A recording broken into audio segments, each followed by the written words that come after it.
Bonjour Hervé Morin. Bonjour Caroline. Un conseil de défense ce matin. Alors certains épidémiologistes s'inquiètent d'une ouverture prématurée, notamment des écoles. C'est prévu en début de semaine prochaine. Est-ce que vous êtes de ceux qui mettaient en garde contre la précipitation ?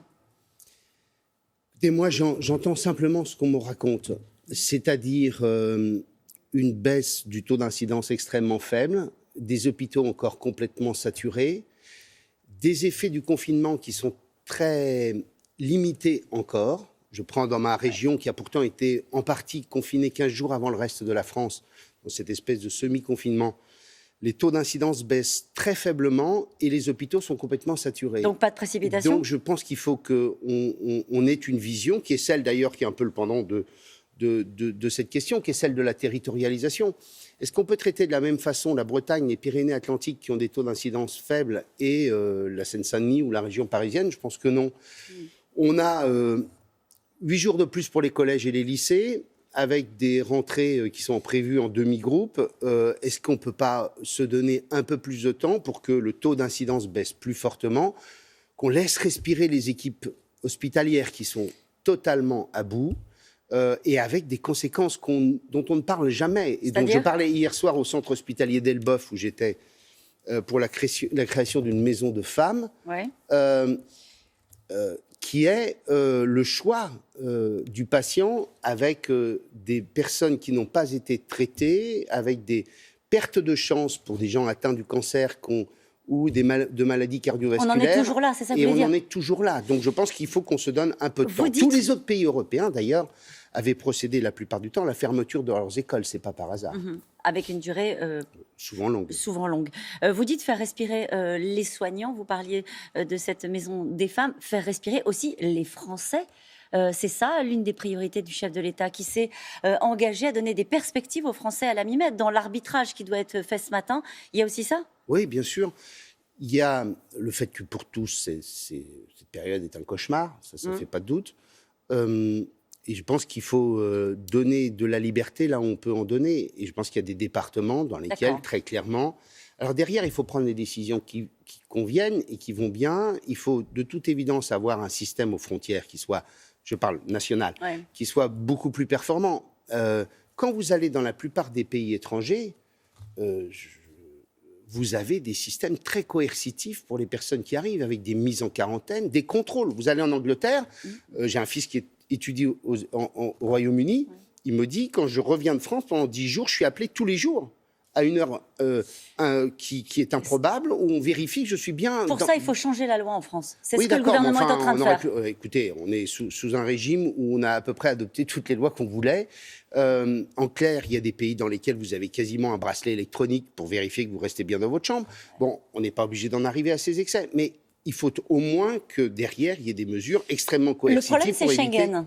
Le problème, c'est Schengen. Oui. Il y a une situation qui va être étudiée ce matin lors du Conseil de défense, notamment, c'est la situation des Pays-Bas, avec des mesures plutôt laxistes aux Pays-Bas concernant notamment la surveillance des gens qui arrivent de pays où il y a des variants un peu violents. C'est le cas du Brésil, mais aussi de l'Inde. Comment on fait avec Schengen ? Comment on fait pour... on suspend les vols qui arrivent du Portugal, il y a 20% de variants brésiliens ? Ce qu'on fait, c'est que partout où on peut mettre des règles supplémentaires, on les met. Et peu importe, aujourd'hui, des règles européennes. Ah bon ? Peu importe. Oui, bien sûr. Vous pensez que tous les pays européens se sont simplement adaptés aux décisions de l'ensemble des 27. Chacun a adapté, pris des mesures qui sont liées à la situation de leur pays. Quand on est dans cette situation d'urgence, on a aussi des réflexes nationaux. Donc on revient aux frontières nationales. On prend des décisions qui sont liées à une situation sanitaire qui, en France, reste extrêmement compliquée. Mais par exemple, ça ne vous choquerait pas, Hervé Morin, qu'on dise on va imposer des contrôles très stricts, y compris des contrôles de quarantaine,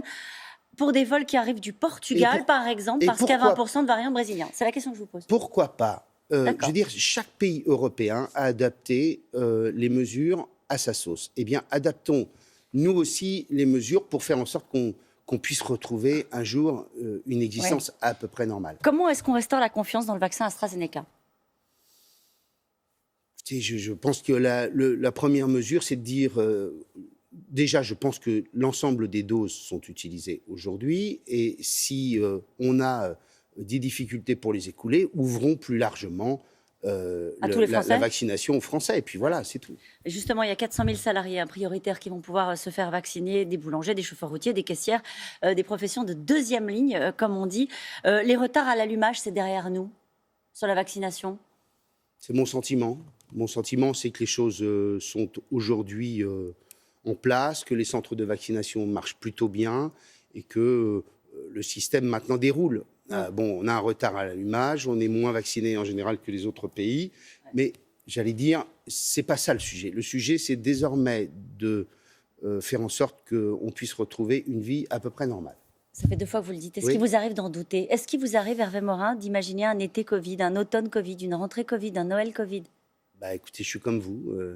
J'entends les hypothèses de variants, j'entends les incertitudes du monde médical avec toutes leurs contradictions. Et franchement, il y a des jours où vous dites, est-ce qu'on va sortir de ça, quoi. Enfin, voilà. Vous arrivez à faire campagne? Bah, écoutez, moi, je n'ai pas encore lancé ma campagne électorale. Ce Voilà, serait temps, je travaille, vous voyez. Non? Écoutez, on a un peu de temps devant nous. Vous savez, les campagnes électorales, même hors Covid, elles ne se font pas désormais 6 mois à l'avance. Ce sont toujours des campagnes courtes. Voilà. Mais ça pose pas un problème pour la démocratie de se dire, bah, on va faire des élections, on va pas pouvoir faire campagne, il y aura peut-être une très faible participation. C'est un sujet qui vous préoccupe Mais, pour ce scrutin du mois de juin? La démocratie, ça n'est pas des élections qui sont décidées par une majorité. Ce sont des élections à des dates qui sont prévues par la loi, qui sont pas... voilà, et il faut respecter le calendrier électoral autant qu'on le puisse. Et donc, très clairement, tout le pays s'est adapté et la démocratie doit aussi s'adapter. Alors, justement, la campagne des régionales n'a peut-être pas encore commencé, mais celle des présidentielles, de la présidentielle, a déjà On l'a vu. commencé. On l'a vu notamment sur les questions de sécurité. Xavier Bertrand réclame une peine de prison, des peines de prison automatiques en cas d'attaque envers les forces de l'ordre ou envers un maire. C'était des propos qu'il a tenus après le procès des policiers brûlés à Viry-Châtillon, qui a beaucoup choqué les policiers. Des peines automatiques. Des peines automatiques. Oui, ça remet en cause un des grands principes de la démocratie, qui est l'individualisation des peines. Donc il faut déjà changer la Constitution. Deuxièmement, ce que je crois, c'est qu'il faut en effet des peines sévères. Il faut prévoir éventuellement des peines planchers, mais des peines planchers dans lesquelles il y a la possibilité de les adapter. C'est d'ailleurs ce qui avait été prévu lorsque nous étions, Xavier Bertrand et moi, au gouvernement. Donc c'est une erreur de parler de peine automatique. Le garde des Sceaux a dit, c'est substituer le principe de la justice à la logique de la rafle. Non, il faut des peines sévères, il faut des sanctions exemplaires, il faut une chaîne pénale qui marche, or elle dysfonctionne largement. Mais considérer qu'on peut aller vers un système de peine totalement automatique, c'est contraire même à l'idée de justice. C'est Xavier Bertrand qui porte les espoirs de la droite, Hervé Morin? Bah, écoutez, vous avez vu qu'il y en a d'autres qui ont cette intention, ou tout du moins dont on peut penser qu'ils l'ont. Vous pensez à qui, vous, quand vous dites ça? Écoutez, l'élection présidentielle, elle se lancera réellement à l'automne, mais il y a des personnes comme Valérie Pécresse qui sont, je le crois, aussi capables de porter les couleurs de la droite. C'est une présidentielle qui se refera encore sur la question des sécurités, comme on vient de l'évoquer là? Écoutez, vous voyez bien, le chef de l'État lui-même dit que les chiffres sur la sécurité ne sont pas bons. Tout est à repenser et à réécrire. Comment faire en sorte qu'il y ait une réponse pénale immédiate à la première sanction? Comment fait-on pour faire en sorte qu'il y ait plus de centres éducatifs fermés, plus de places de prison? Comment construit-on un modèle où on évite la récidive? Ce sera au cœur de la campagne. Toutes ces questions-là seront forcément au cœur de la campagne présidentielle. Merci Hervé Morin et bonne campagne pour les régionales. Merci. C'est à vous, Damien. Merci.